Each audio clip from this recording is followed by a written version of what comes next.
All right, Steven Kotler, welcome back to the show. It's good to be with you. So we had you on the show back in 2014.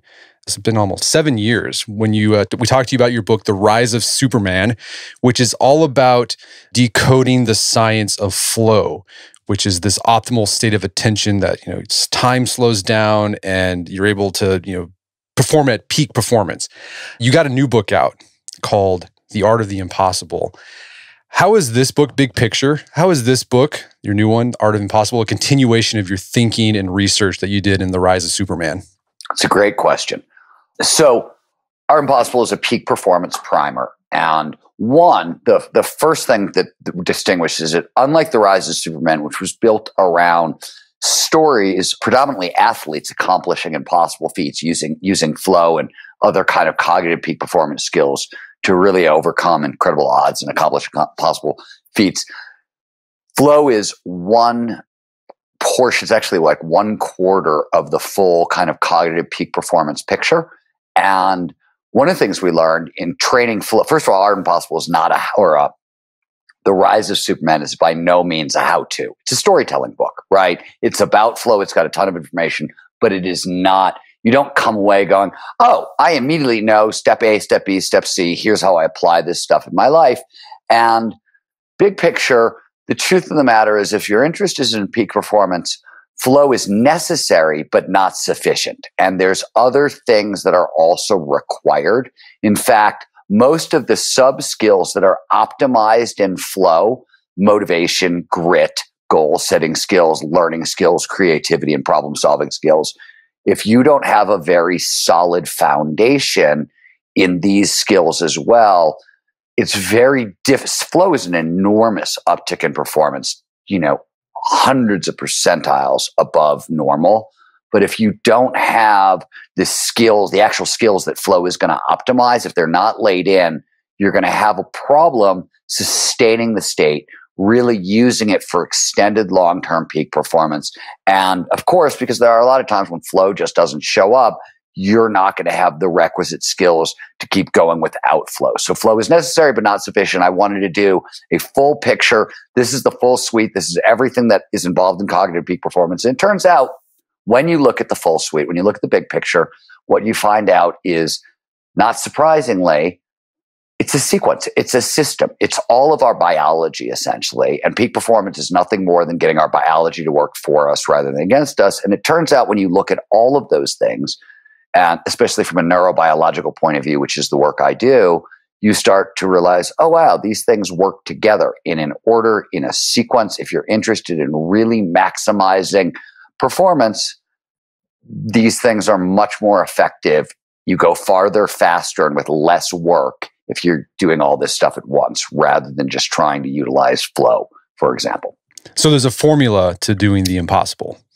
Let's define the impossible. Yeah, what do you mean by the impossible? Yeah, then right. The answer is yes, but that sounds freaking absurd if I don't define the impossible first. So my career has been spent studying people in all walks of life, in all domains, in all fields, in all areas who have accomplished what you could call capital I impossible, right? This is doing that which has never been done before. And these could be physical impossibles, 4-minute miles. These could be intellectual impossibles, Einstein's theory of relativities.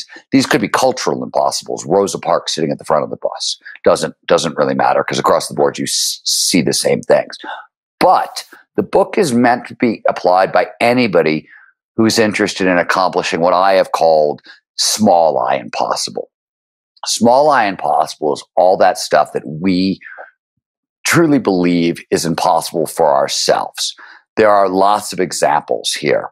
Rising out of poverty is a small I impossible. Overcoming deep trauma, small I impossible. Becoming world class in whatever you do, that's small I impossible. When I was growing up in Cleveland, Ohio in the blue collar 70s, and I wanted to be a writer from the time I was 4 or 5 years old. I didn't know any writers. I didn't know anybody who was a writer. I didn't know how you became a writer. It was like I woke up one morning and looked at my parents and said, today I think I want to be an elf. No, a dwarf. No, a hobbit. I'm going to be a hobbit when I grow up, right? It was roughly the same kind of career trajectory in terms of like, how do you get from A to B?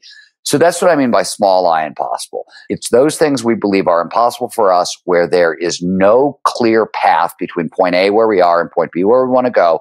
And statistically, little chances of success. That said, the book is applicable to anybody who's interested in increasing peak performance, but the actual system and sequence is designed for anybody interested in going after high, hard goals, exceeding their limitations, exceeding their expectations, and really turning their biggest dreams into their most recent achievements. That's what the focus is. All right, so it's the formula to achieve both big I impossible, small I impossible. Mm-hmm. But like, why do you think so many people fail to live up? Like, why don't a lot of people figure out this formula on their own, like of achieving that small I impossible? Like, why do so many people fail to live up to their potential? So here's the real answer, as far as I can tell. When you talk to actual peak performers, and I know, I'm familiar with your show and your audience, that you've got some hard chargers who listen to you on a regular basis. What happens when those folks read The Art of Impossible, and enough have at this point that I think I can speak learnedly about this, or a little bit learnedly, is most people go, oh, wow, I was doing about 65% of this stuff on my own. I didn't even know it. Or I was doing it intentionally, but I didn't know it was a sequence. I didn't know how it was designed to work. And there are usually gaps in their game. And it varies. You know what I mean? For example, I've done a lot of work with the military and the U.S. Special Forces and things like that. And their gaps tend to be around things like creative problem solving and recovery, things that are not often kind of part of the kind of military structure. They're starting to be, but they're not there. Other people, most normal people tend to come off because they haven't optimized all of the different quantities of intrinsic motivation. They don't have all their intrinsic motivators pointing in the same direction. There are 6 levels of grit, it appears, and they all seem to be needed to be trained independently. And you may have a couple of them, but you may have gaps in the chain. So a lot of it is that kind of stuff. Because as I said, peak performance is nothing more than getting our biology to work for us rather than against us. It's a limited suite of things, but we all have weaknesses. Right? All of us have weaknesses someplace. And that's usually why we get derailed. It's not the whole picture. It's usually 3 or 4 elements in the big picture that are missing. And that once we dial them in and start to understand how these things work together and how to get them to work together, that usually tends to be the problem. Well, one thing you say in the book, you make a point about this idea that this is all about harnessing your innate biology that you already have. So I want to go back to this idea. I mean, what this is all about, what The Art of the Impossible is about, is helping people, harness their innate biological processes that allow them to perform at their peak. Something you said that biology scales, personality doesn't. What do you mean by that? You've seen this a lot in peak performance. So unfortunately, fairly frequently in the world of, it's less done in the world of like the world I'm in, which is like really hardcore science-backed peak performance stuff, but you see it a lot more in coaching, and you see it all over self-help. People figure out what works for them, and they try to teach other people. Hey, this worked for me. Let me train you in it. Let me build a system. Let me build a company. And invariably, the vast majority of what works for you is not going to work for other people. And the reason is, when you're talking about peak performance, certain elements that are very foundational to how you should approach peak performance, like where are you on the introversion to extroversion scale? Or what are your risk tolerances? These are things that are biologically hardwired at least to 50%, if not more, depending on whose numbers you're going by, and shaped by very early childhood experience. They're more in the category of biological traits. Now, we used to believe traits were totally immutable. You're born with whatever, like where you are on the Big 5 personality index is you're going to stay there the rest of your life. We now know that's not true. But as a general rule, if you want to change a trait, if you're very introverted and you want to become very extroverted, it can take 5 to 10 years worth of work to do that. Now, somebody might be interested in doing that work, but if you give them a peak performance system, right, and they haven't done that work and they're very introverted and it was designed by an extrovert, they're going to crash and burn. Same thing with risk tolerances, same thing with about 7 or 8 foundational keys in peak performance. Biology, on the other hand, scales. When you go back, one way to think about this that's maybe a little easier is when you talk about psychology and most of the terms that you get out of coaching or self-help, if they're scientific at all, they come out of psychology. Psychology is essentially a metaphor. So the simple example here is mindset. When most people in the world use the term mindset, they mean attitude towards life. When psychologists use mindset, they actually mean attitudes towards learning. And when neurobiologists use the term mindset, they are actually talking about something that happens in the thalamus in the brain with thalamic gating, basically how information that is entering the brain gets filtered, and sort of top-down gating, which is also how information in the brain gets filtered. It's a very specific thing taking place within very specific networks, and it means a very precise thing. The very precise thing that it means is what you need to get the reaction you're looking for. You're not going to always get it when you're hearing it psychologically. But when you take it down to mechanism, the basic biology, A plus B equals C kind of thing, you get reliable, repeatable results for anyone. It doesn't matter who you are, which is why we train at the Flow Research Collective about 1,000 people a month. And we've been doing this for a while at this point. That's a very large sample size. And we can tell you, we train everybody from the U.S. Special Forces to Olympic and professional athletes through like soccer moms from Iowa and insurance brokers from Kansas. When you go down to biology, it works for everyone. When you try to stay at the level of the psychology, it's often going to exclude people. And when you come in from the level of personality, you will often have a disaster. You'll just it either won't work for very long or you'll create a big mess. All right, let's talk about this formula that goes down to the biological level of peak performance. And the first part of this is motivation. And that's another one of those words that gets thrown around a lot in the self-help community and psychology, where you got to be motivated. And you're like, what is motivation? Like, what exactly is motivation? And why does it matter, right? Like, okay, right. Well, I want motivation, and okay, but what is it and why does it matter? Right? That's the question you're asking. Right. So first of all, depending on who you talk to, but as general, motivation is a psychological catch-all term for 3 or 4, depending on how you want to break them down, categories of skills. One, there's external and internal, or extrinsic and intrinsic motivation. Extrinsic motivation are things we want that are outside of ourselves: money, sex, fame. Those are all extrinsic motivators. Then there are intrinsic motivators. These are things that sort of motivate us automatically, and I'll speak more to that in a second. Curiosity, mastery, autonomy, passion, and purpose are the biggest 5. There are others, but those are the big 5. Simultaneously, when people talk about a motivation, they're also talking about grit. And as I mentioned before, there are actually 6 levels of grit skills, and peak performers need to train sort of all of them. Now, we're going to start with intrinsic and extrinsic motivation. That's where the conversation starts. And why does motivation matter? It's a great question. Let's start there. You have to actually back up one step and understand that when it comes to peak performance, like real performance in the world, you have, as a human being, very few big levers to reach for. In any given situation, the 2 things that you really have is your focus. Where do you put your attention and what do you choose to ignore? And the action you're going to take to accomplish whatever it is you're doing.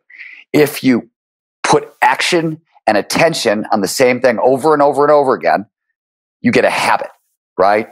And all a habit is it's the action performed without the attention, right? You no longer have to focus on it because you've learned how to do the thing, and you can perform it unconsciously, which is great because when you can perform it unconsciously, the brain is much more efficient. It has greater processing speed. A lot of things that we need go up. So that's the big picture. When you talk about motivation, what you're really talking about is those things. Like, remember, action and focus are about the 2 biggest things we can work with. It's not a hell of a lot you can do on the action side other than keep doing the action over and over and over for years until you get better at it. Focus is your big lever. Motivation gives you focus for free. It's a huge deal. Your brain is 2% of your body mass. It consumes at rest about 25% of your energy. That's huge. When you're actually doing something, it goes up from there. So if you can get focus for free, that's a big deal. Energetically, calorically, everything else.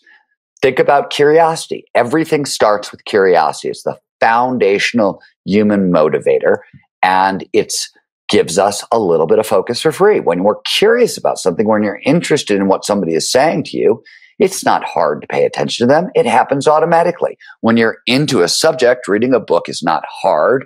You're psyched to read the book. You can't wait to get back to the book, etc. But if you're trying to page through something that's really a textbook and you're not into it, twice as much work.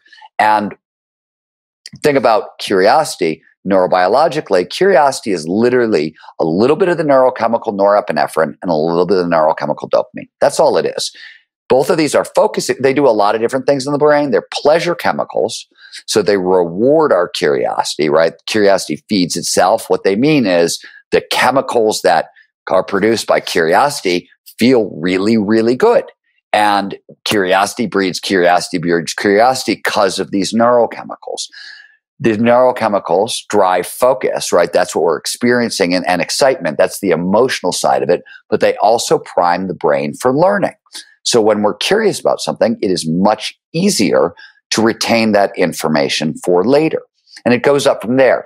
The secret with curiosity is passion is what follows curiosity. Passion is nothing more than the intersection of multiple curiosities plus, playing at that intersection and producing a series of wins. That's really the foundational ingredients in passion. Neurobiologically, it's the same cocktail. Instead of a little bit of norepinephrine and dopamine, you get a lot of norepinephrine and dopamine, in which case, I'll give you a simple example of passion. Think about romantic love. That is a passion. Romantic love, this is, by the way, not my work. This particular bit is Helen Fisher's work at Rutgers on the cocktails underneath love. But romantic love is essentially a lot of norepinephrine and a lot of dopamine. When you are falling in love with somebody, we've all done that. We've all had the experience. Think about how much attention you pay to that person, right? You can't even stop thinking about them. That's the big deal with passion, and it sort of goes from there. Passion, once we can take that passion and couple it to a purpose greater than ourselves, a cause outside of ourselves, that's purpose. Once we have our purpose, what do you need next? It's obvious. You need the freedom, the autonomy to pursue that purpose. And once you have the freedom and autonomy to pursue that purpose, you need the skills to pursue it well, aka mastery. Those are our big 5 intrinsic motivators. That is the order that they are designed to be created and utilized, and that they work best. And when they're all pointed in the same direction, a lot of good things happen, including you get a ton of flow for a bunch of different reasons. But so not only do you get all the benefits, focus for free, amplified learning, et cetera, when everything's pointed in the same direction, you also drop into flow far more easily. And flow amplifies motivation, productivity, creativity, learning, empathy, perception, a couple of other things. So it's a big boost, and it's a huge boost as well. So that's what I mean by there's an order and a sequence. And that's just on the intrinsic motivation side. Though I will say the research does say that you want to start with extrinsic motivation. You want to start with the external motivation up until the point that sort of your basic safety and security needs are met. If you're still struggling to pay a make rent and pay your bills and feed yourself, it's difficult to start cultivating curiosity. You can do it, but it's hard because your system is sort of redlined. So what the research shows, and this is Dr. Daniel Kahneman's research, we need basically to make enough money to cover our basic needs with a little left over for discretionary spending. And once we get to that point, extrinsic, external motivators to ourselves, while we still want those things, right? And they will still motivate us. They are not the best way to drive increased performance and productivity and creativity and those things. In other words, once we get to kind of basic needs level, we have to start layering in intrinsic motivators to consistently achieve peak performance. Okay, so let's do a recap here. The big 5 intrinsic motivators that start you down the road to doing the impossible are be curious, and that gives you focus for free. After that, have a love or a passion.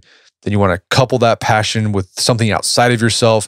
Work to get the autonomy to pursue that purpose, and then hone your skills, hone the mastery to achieve great things. And this is a specific sequence you want ordered the right way, pointing in the right direction. So, I mean, if you're following this sequence that you laid out, should someone who's wants to write a book, for example, should they think, all right, I want to write a book, so I should write something that I'm curious about, what I'm passionate about, what I'm interested in. And I'm not going to worry about whether I'm going to make a lot of money, if I'm going to get paid for it. And because I'm starting with my curiosity, those other intrinsic motivators will cascade down and build into peak performance. Yes. Yes is the answer to that question. Same thing with learning, right? So learning works the same way. And I'm not saying don't write the book that's going to earn you money. I'm saying find a way to connect the thing that's going to earn you money to stuff you are foundationally curious about. One. And two, I will make an argument that if you're not foundationally curious about a subject and you're going to write a book and you think it's going to make you money, you're wrong. Like, it won't work because you're competing with too many people like myself who are very, very good at this, who've been doing this a long time. And I know that my passion for a subject comes through in the text. And it's very powerful to people who read it. People love it. It's one of the reasons people like reading my books. And I think that's true. It's not just me. It's across the boards. You want to have that. That's something, that you have that's your own, that your competitors don't have when it comes to writing a book. And I mean, you could apply this too to, let's say, if you're not thinking about writing a book or starting a business, but like in your own job, you could apply these principles too. Like, instead of, try to figure out some autonomy. Yeah, figure some autonomy. For example, mastery is the big one that most people miss in their jobs. Autonomy and mastery are really a lot of people may not have jobs that are totally lined up with their passion or their purpose. Those are different issues, but often you can reframe. I used to do this all the time when I was a young journalist, right? I would have to sort of write to save my life because I was paying my bills as a freelance journalist, and I would have to produce tremendous amounts of copy about tons of subjects, including a lot of stuff that wasn't the sexiest stuff in the world for me.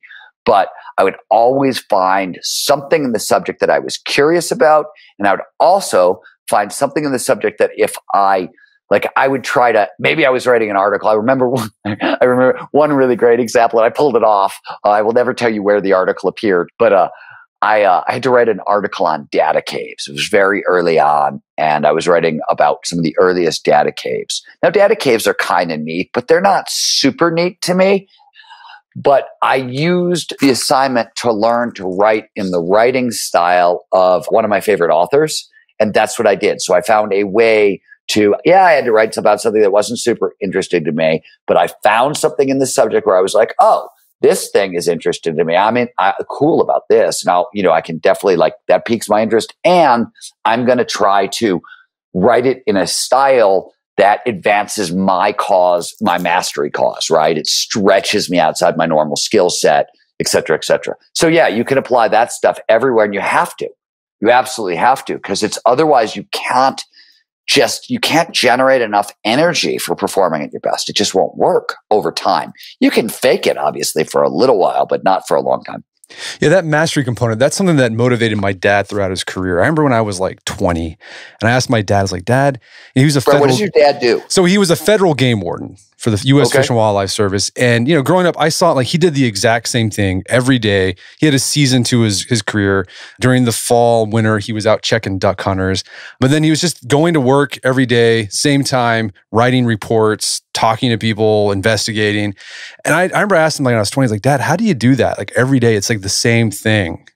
And he said, it's like, what motivates me is I try to get better and better every day. And I'm like, okay, that makes sense. And he had a fruitful, and he enjoyed his career and a fulfilling career.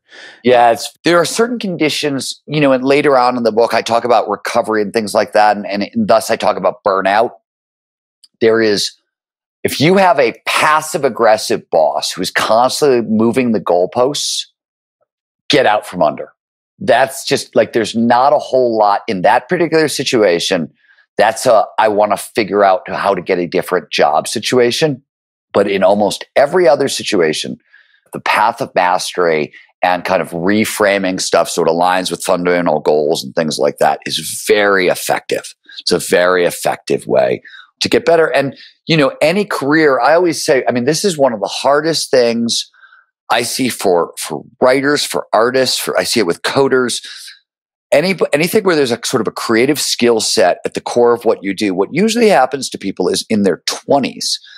20s are when you get famous for what you can do, right? Who you are. You get famous or well-known, or you rise in your company, et cetera, based on who you are. Once you get to a certain level, nobody cares who you are anymore. Now you have to like join a team and lift up the whole team. So for me, it was super clear. I remember when I was roughly around 30 years old, and I had sort of moved into the really like a big leagues for writing, was working for the New York Times, Sunday Magazine, Wired, that level. And I had published a best-selling book. I was a known writer. I had published nobody cared. They wanted the best Wired magazine story I could write. Nobody wanted a great Steven Kotler story. And that's the 30s in everybody's career, right? You end up like you can only take yourself so far, and you have to sort of hitch yourself to a company or a thing. And then they want you to be creative or work inside of their boxes for usually that phase lasts about a decade, and you can either use it to move towards mastering your skills or not. You know what I mean? Like there are ways around it occasionally, I guess, but they're rare in careers, and it's a long sort of stopover. And if you don't figure that trick out, you're going to stall. Okay, so we've been talking about these intrinsic motivators. And these this is like basically free energy in a sense. But like you also talk about there's this idea of grit. And it's like when most people let's walk it all the way through for people, and I'll do it quickly. Sure. Once you have your 5 intrinsic motivators set up and pointing in the direction, you have goals are next. You need 3 levels of goals in your life for peak performance. You need mission level goals, what I call a massively transformative purpose. You need high hard goals, and then you need clear goals. A mission level is, let's just stick with your book writing example. I want to be the greatest writer in the history of the world. That's a mission level goal. A high hard goal is, I want to go get a degree in journalism. I want to write a book on chocolate. I want to write a book on weightlifting. I want to take your pick, right? Those are high hard goals. They're like 1 to 5 year projects. And then you need your clear goals, your daily action plans. Now there's a specific sequence that clear goals should be set in, and there's ways they should be set in. There's a lot of formality that I go over in the book. We can skip over that. But once you've got motivation, gets you into the game, goals tell you where you're going. And then you're going to need grit, because the motivation is going to run out, and not all tasks are going to produce flow. And it appears there are 6 levels of grit that we need to train. And I suggest training them in a specific order, predominantly because training grit, while human beings are incredibly gritty creatures, we're far grittier than most people ever assume. But we don't often get there because there are these multiple levels of grit. And if you're training them sort of out of sequence, it can be really demotivating. And grit sort of starts with persistence. And you want to start with physical persistence. So the way that you want to start training grit is, if you're working out in the gym and you're doing 3 sets of 10, make one of those a set of 11. And then you're going to make 2 of them a set of 11 the next time you go back to the gym, and maybe 3, right? That sort of thing, where you're just pushing yourself a little farther than you normally go, and over a very regularly. The thing with grit is, it's not just enough to push yourself.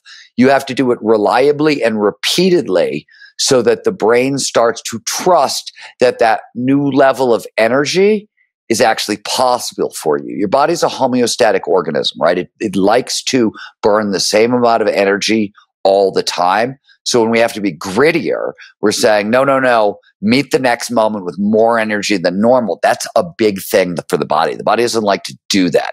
So we have to do that reliably and repeatedly over time, so we start to trust ourselves. Once you have physical grit, you start working on mental grit. And ultimately, you're going towards the grit to sort of control your thoughts and sort of rein in your negative thinking and a bunch of stuff like that. Then you need the grit to be your best when you're at your worst. That's another grit, and it needs to be trained independently. Then once you sort of started to layer that in, you can start working on the grit to train up your weaknesses. That's a very demotivate. It's very key to peak performance, because everybody's got weaknesses, and in crisis situations, the weaknesses are what's going to sink us, right?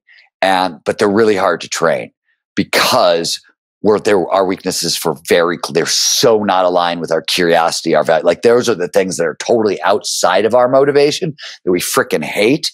So you don't want to start working on your weaknesses until all your motivation is lined up and you've got other grit skills, because otherwise it'll crush all that earlier work you've done.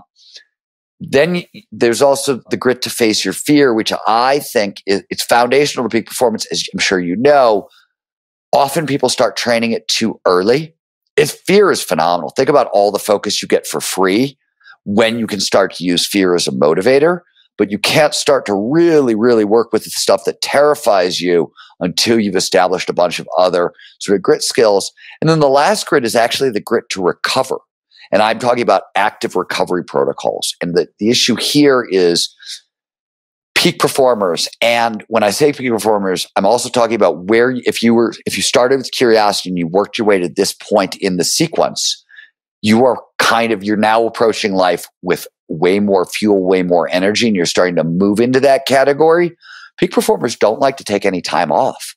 Time off feels like laziness, right? It feels like slowing down, like, oh my God, what am I doing? This is wrong, right? I shouldn't be doing this. And that is also, when we work with, as I said, when I work with the military a lot, the recovery is often where they have their biggest problems. Also with a lot of professional athletes, they don't actually recover enough for what it is that they're doing. So I think of recovery as a grit skill. There's specific ways to train recovery that are sort of covered in the book, but that's the grit stack. And from there, you jump next into learning, but that takes us through the motivation triad of drive, grit, and goals is what we've covered so far, basically.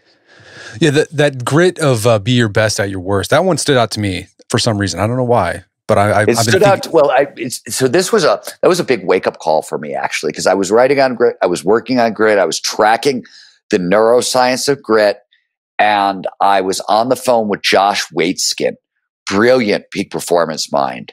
And Josh said, yeah, but you're missing the most important one that I work on. And we started talking about it, and he was totally right. And I started training it myself, and it's not particularly hard to train. It's just incredibly unpleasant, but wow, it's a level of confidence. So much of peak performance is about confidence at a really subtle level. A lot of the grit skills, right, is not just about the grit that you're building up, the ability to persist, but it's the confidence that you get from the grit that maybe even be the bigger deal. And once you start training being your best when you're at your worst, wow, does it calm you down in some previously high stress situations? That's for sure. Yeah, I've incorporated this with my weight training. Like sometimes I'll still train even when I'm tired, because like it's just for the habit and I enjoy it. But also there's something about like you learn how to perform even when you're not feeling the best. That's exactly right. That's exactly right. It's super, super key. And I think, by the way, people who are athletes who have long, histories in their life of athletics, sooner or later you learn some of those skills, right? Because athletics demands them. But if that wasn't your path to wherever you are, you're probably there's a gap or two there. All right, so we've talked about motivation.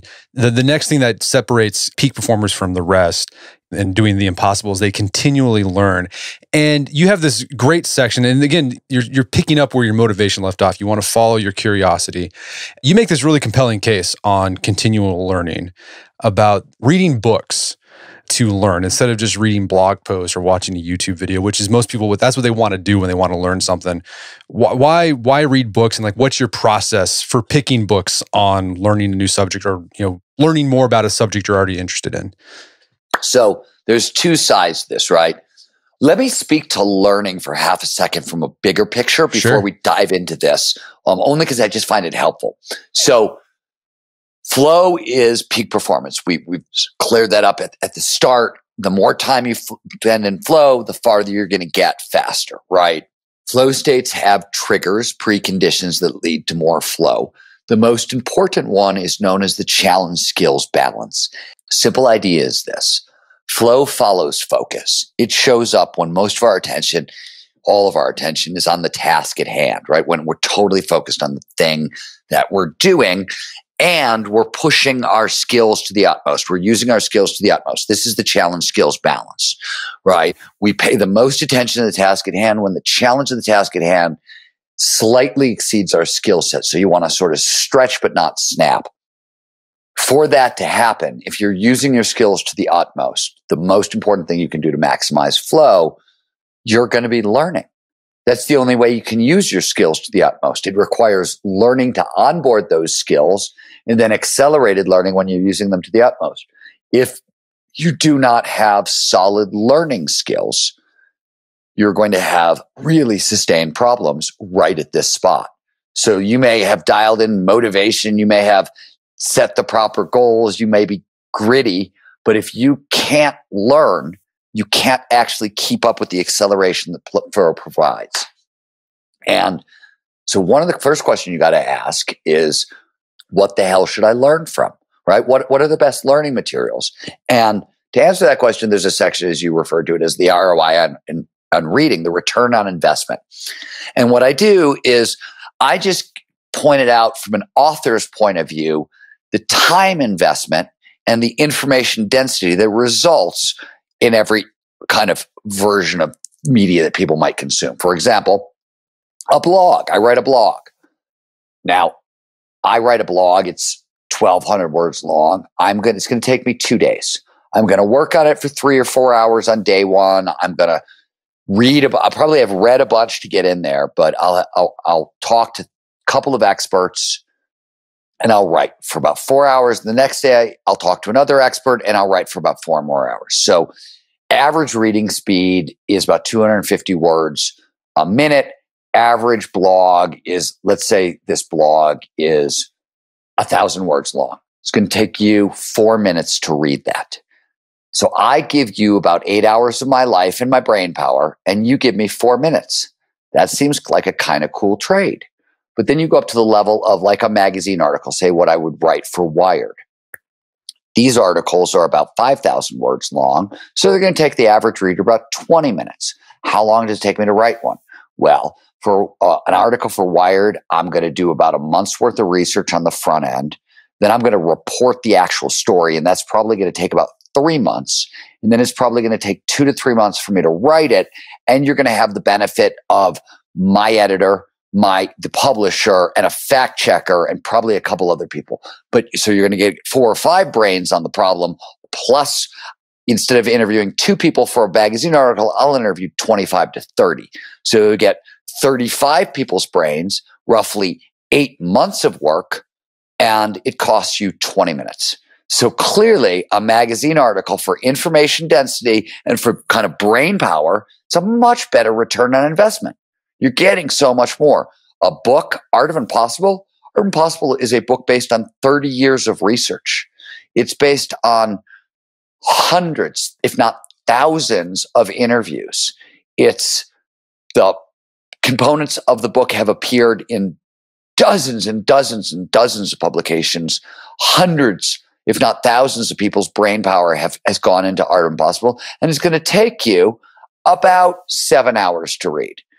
You can get 30 years of my life for 7 hours. You can get 8 months of my life for 20 minutes, or you can get 2 days of my life for 4 minutes.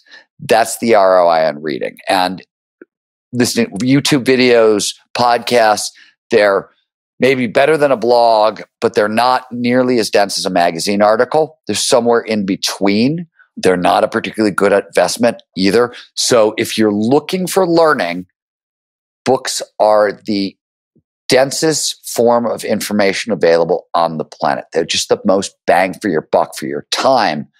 Books, as one of my first mentors used to say, books are where they keep the secrets.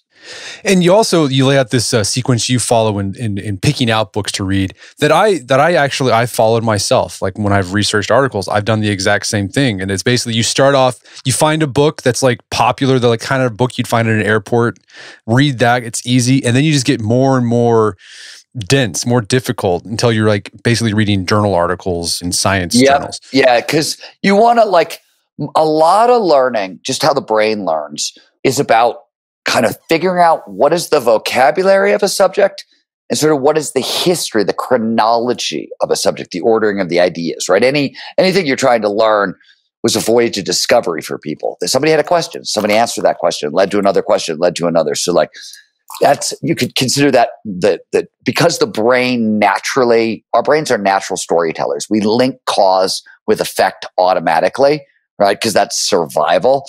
So historical narratives, this came first, this came second, this came third, we automatically understand. The brain knows how to do that. You don't have to work as hard. And once you have this historical narrative, you have the big Christmas tree, and then you can start hanging ornaments. And the truth of the matter, as you know, because you've learned a bunch of difficult subjects, some colossal amount of the actual information in a subject, depending on the subject, but definitely over 40% in pretty much any subject, is contained in the language of the subject, right? And it's not even a whole lot of language. It's usually a lot less vocabulary than you actually think you need to learn. So I always start there. Like, start with the most fun thing, follow your curiosity through the subject. And I think the most important thing for people to know is as you get into harder and harder books, people make this mistake. They think there's a quiz later, right? And they like, if they don't understand something, they stop and they reread and they take notes and that blah, blah, blah, and all that stuff. And that's actually, you're fighting how your brain naturally learns. The best way to learn a subject is to follow your curiosity through the subject. Take notes around the things that naturally catch your attention, because that naturally will produce a lot of norepinephrine, which primes the brain for learning, and you'll have an easier time remembering it. Those are the things. So the big point for a lot of people is, as you read your way through a subject, don't get mad at yourself if you don't understand everything. There's no way you're going to understand everything. It's a new subject. And don't try and don't get mad and don't just keep going, because learning is unconscious. Even if you're lost, your brain is still picking up information. Just keep going. All right, so we've talked about motivation. We talked about learning. The third component of peak performance is creativity. Tell us about that. What's going on there? Yes. So simply put, everybody's going to get this really quickly. High, hard goals. By definition, I'm at point A. It's a high, hard goal or a mission level goal because I don't know how to get there, right? I don't know how to get there. So if you don't know how to get there, you need creativity, creative problem solving, because you need to steer. That's what creativity is in the equation. Learning, motivation gets you in the game. Learning allows you to continue to play. Creativity is how you steer.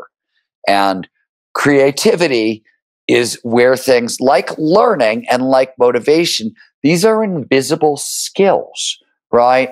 They're not visible things. And most of what is required for creativity is a shift in states of consciousness, less than a set of skills. So it's tricky to learn how to think creatively and how to be more creative, but it's foundational, both, short term, in the moment, how am I creative now? And then what I call, and did some extensive research on, long haul creativity. What does it take to sustain creativity over a long career? Which, it's interesting when I got interested in this question of long haul creativity, because it's not studied very much. There's a lot of stuff on how can I be more creative for the project I'm working on, right? Or I'm going to spend the next 10 years of my life doing a podcast. How can I be creative doing this podcast? People think that way, but they don't think, oh my God, I'm going to have to reinvent myself and reinvent myself and reinvent myself. And yet when you meet people, whatever the field, who have had really long careers, most people have had to reinvent themselves 7-8 times. And I think that's, with technology today, I think that's going to speed up a little bit, right? And so we're going to need to be able to we're going to need that creativity, and we're going to need to sustain that creativity over the long haul. And there's a whole different set of skills required for that. But that's the creative component in the picture. And again, where does flow fit in all this? Does flow just kind of come in every now and then to supercharge this stuff? Well, flow shows up every step of the way. And so, for example, creativity, which when I say the term creativity, I'm actually technically talking about the definition of creativity, which is the creation of novel ideas that are useful. And when you break that apart, because get actually at a skill set level, that's idea generation, problem identification, right? There's actually tons of sub-steps in between that also sort of go into this component. Now, on the flow side, I will say creativity is a flow trigger. What I actually mean by that is the experience of insight or intuition, which is when the brain links two novel ideas together or a new idea with an old idea to produce something startling and new. That experience of insight produces a little bit of dopamine. We've all had this experience. You've done a crossword puzzle, you get an answer right. That's your brain that's doing pattern recognition. And when you get an answer right, that little rush of pleasure, that's dopamine. It's rewarding, right? It's rewarding you finding a pattern because that's good for survival. And interestingly, dopamine, norepinephrine does this as well, but dopamine really does this. It tunes signal to noise ratios in the brain, which is a fancy way of saying we find more patterns. When you notice more signal instead of noise, you find more patterns. So creativity triggers flow, and then flow triggers creativity. And it's a positive feedback loop. So as you start to, and same thing with learning, right? We talked about the challenge, skills, balance. So as you start to layer these things in more, all the curiosity, passion, purpose, autonomy, and mastery, not only are those our 5 intrinsic motivators, they're also all flow triggers. So what you're doing as you're moving along this thing, you're layering in more and more flow triggers into your daily life. You're going to get more flow as a result. So yes, flow is coming along much more reliably and repeatedly as you move along to amplify all your efforts. And since flow is where we're going to go next, let's just talk about that amplification. Let me put some numbers on things so people understand what we're talking about. And these, I'll try to give credit to, because these are not all my numbers. This work was done by a lot of different people, and I'll try to point you at who did the research.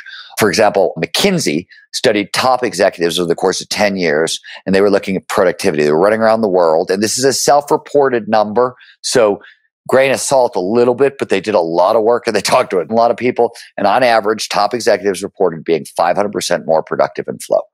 That's enormous. That means you go to work on Monday, you spend Monday in a flow state, you take Tuesday through Friday off and get as much done as everybody else. 2 days a week, you're 1,000% more productive than the competition. That's flow's impact on motivation and productivity. Learning, and this is work that was done predominantly by the Department of Defense. They find that soldiers in flow, for example, will learn 240% faster than normal. Other studies have taken that all the way as high as 500% faster than normal, but it sort of depends. Creativity, a lot of different people worked on this, will spike 400 to 700%. And then we see a bunch of additional things: cooperation, collaboration, empathy, environmental awareness, which is basically our ability to perceive the natural world, and a whole bunch of physical skills. You get strength, you get stamina, and you also get fast twitch muscle response, and it deadens the pain response. So that's the full sort of, well, that's all the stuff that gets amplified in flow. And we could talk about why if you want to, like, we understand the biology underneath that. But when you say, yes, you get more flow along the way, that's a big deal. That was the point of all this. That's not a small thing. And because flow is directly tied to happiness, well-being, meaning, and purpose, meaning the more flow you get, the more well-being, happiness, meaning, and purpose, and things like that you get, it ends up being this incredibly positive, self-reinforcing cycle. What I thought was interesting, you had this great section in the book where, throughout the book, you've been highlighting all this modern research, scientific research about how to perform at your peak. But then you found that 150 years ago, German philosopher Friedrich Nietzsche was basically kind of talking about the same thing with his philosophy. How did you make that connection? So I have a minor in philosophy. So this is, this is something I long time fascination. My chief scientist is also, before he was a neuro guy, is a philosophy major. He's got a huge Nietzsche tattoo on his shoulder. Like, we're big Nietzsche fans at the Flow Research Collective in general. But Nietzsche is important because, one, I said peak performance is nothing more than getting your biology to work for you rather than against you. And it's a limited set of skills, as we've been talking about, right? So Nietzsche was the first guy to come after Darwin. Darwin said, hey, the body evolves, and we got to use science to study this. And Nietzsche and a couple other people went, holy crap, mind evolves. And Nietzsche was interested in peak performance, right? Everybody's familiar with the term, the Ubermensch, the Superman, right? That was his whole project. How do we turn humans into supermen? Or my favorite Nietzsche quote, which is, man is something that needs to be overcome. What have you done today to overcome him? And, he wants to rise above our kind of foundational nature in a sense. And Nietzsche came to a 4-step process. And it's the same freaking process we've been talking about. His process starts with motivation, right? Find an organizing idea for your life. In other words, get all your intrinsic motivators pointed in the same direction. He then goes into suffering is mandatory because you have to learn grit skills. And then learning and creativity come next. And then what do you use to turbo boost the whole goddamn thing? Flow. Only Nietzsche didn't call it flow. He called it Rausch, which is German for overflowing joy. So it's the same formula. It hasn't changed in 150 years because the biology is the same. Well, so we've been talking about the formula big picture, but for those who are, we're starting a new year. Like, what are some things that people can do? A few suggestions that people can do on a daily or weekly basis to start accomplishing that, maybe the small I impossible in their life in 2021. So, there's a lot, right? Like what you end up finding is that peak performance is 7 things you want to do every day and about 6 things you want to do every week. There's a bunch of onboarding processes. But what it comes down to is about 7 daily practices and 5 to 6 weekly practices. Most of the daily practices are very short, 5 minutes here, 5 minutes there, 25 minutes here. And the biggest one is this is where we'll start. If you're not sleeping 7-8 hours a night, forget about it. You just can't do this work. The body needs 7 to 8 hours of sleep a night. There are people who think, I can get by on less. Go take some cognitive tests when you're tired and see how you perform. They're all over online. Just test your cognitive function when awake versus a little tired versus a lot tired. You'll be shocked. You'll sleep 7 to 8 hours a night. It's fast enough. I'm going to start there. And the second thing I'm going to say after that, everybody has a primary flow activity. This is that thing you did as a child that just produced a ton of flow. I don't care if it was staring at dinosaur skeletons in the Natural History Museum, learning to dance to hip hop, building model airplanes, doing gymnastics, skateboarding, whatever it was. There was something that, whenever you did it, it just sucked your brain in and you just totally dropped in. And it's a very reliable source of flow in your life. This primary flow activity usually gets set down by adults. As we get more responsible, we stop doing our highest flow activities, right? And the thing is, 2 things that are important here. One, the more flow you get, the more flow you get. Flow is a focusing skill. It's a kind of way of paying attention to the thing that you're doing. So if I go skiing on Monday and drop into a flow state and then go to work on Thursday, I've got a better chance of getting into flow. A. B, the massively heightened creativity you see in flow, 400 to 700%, this is Teresa Mobley's work at Harvard, outlast the flow state by a day, maybe 2. So you will get more flow in general and more creativity simply for just doubling down on this activity. And the amount, when you move into flow, it resets the nervous system, meaning all the stress hormones in the body are flushed out of your system. They're replaced by a lot of positive feel-good neurochemistry. If you are running hot, if you are anxious, if it has been a tough year, and I don't know anybody who got through 2020, 2021, and it wasn't a tough year, you know what I mean? Like, you're probably running hot, so you got to relieve that anxiety. These are just like the 2 simplest things that I think are really important. I like to end my day by creating a clear goals list for the next day. Huge lift, especially if we're working from home. Start with your hardest task and figure out how many things you can do in a day and be excellent at them. That's how many items go on your clear goals list. And anything that's going to take energy. You got to have a tough conversation with your boyfriend or girlfriend or wife or husband. That goes on the list. You got to walk the dog. That goes on. Anything that burns energy that you got to be present for goes on the list, kind of thing. Clear goals list. End your day practicing some distraction management, meaning turn off anything that's going to distract you from kind of your first high hardest task in the morning. And then clear goals list. Start with the hardest task, work to your easiest task. That follows kind of the way our energy works throughout the day, et cetera, et cetera. Those are just a handful of quick tips. I can keep going. Well, people can find a ton more details on these practices and everything else we've talked about in your book. And there's a lot of really interesting insights in it. We scratched the surface today. So where can people go to learn more about the book and the rest of your work? First of all, you can go to theartofinimpossible.com, which is kind of the webpage for the book. And by this way, if you want to learn all the kind of ins and outs of the book, check out the blog section on that website because there's tons of stuff up there. StevenKotler.com will get you all things me, all the, there's 13 other books, etc. And if you're interested in flow stuff, flowresearchcollective.com. And one more thing you asked, what else can people do? Besides your primary flow activity, if you go to flowblocker.com, www.flowblocker.com, we built a giant diagnostic at the Flow Research Collective. There are 6 major blockers of flow that most people have 1 or 2 of them in their life, but there's usually one main one.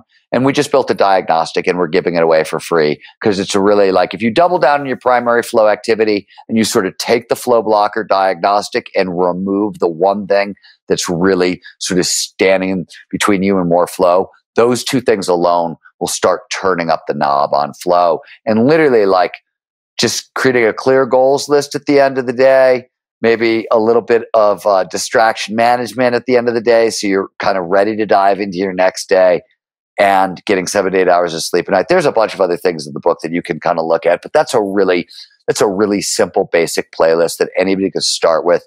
And it's a fun playlist. You know what I mean? Right. As opposed to some of the other stuff. Well, Steven, it's been a great conversation. Thanks so much for your time. It's been a pleasure. Thank you so much for your interest. I appreciate it.